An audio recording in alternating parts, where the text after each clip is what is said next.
এ বিষয়ে আরো খবর জানাতে সরাসরি যুক্ত হচ্ছেন সহকর্মী জাহাঙ্গীর আলম। জাহাঙ্গীর, বিআরটি প্রকল্প চালুর কারণে জনগণ কি সুবিধা পাবেন, বিস্তারিত জানাবেন।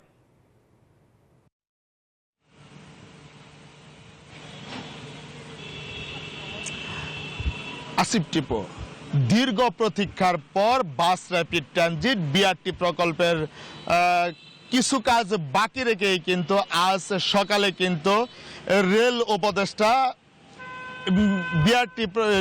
বিআরটিসি বাস আছে, সে 10টি বাস কিন্তু উদ্বোধন করেছে। আজ সকাল থেকেই কিন্তু বিআরটিসি বাস বিআরটি লেনে কিন্তু চলবে। আমি যদি একটু জানিয়ে রাখি যে দীর্ঘ প্রতীক্ষার পর কিন্তু এই বিআরটি প্রকল্পের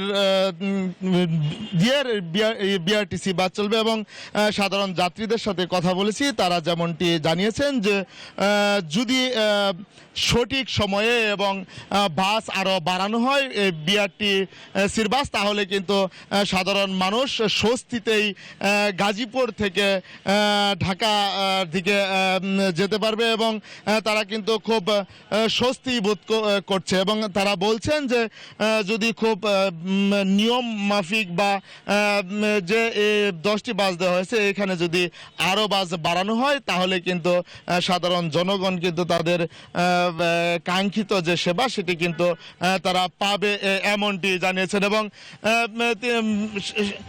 সাধারণ জনগণ বলছে যে যদি বিআরটি বাসের সার্ভিস ভালো হয় তারা কিন্তু তাদের নিজ নিজ গন্তব্যস্থলে সঠিক সময়ে পৌঁছাতে পারবে। তো এই ছিল গাজীপুরের বিআরটি প্রকল্প থেকে আমার কাছে সর্বশেষ তথ্য। আসিফ টিপো।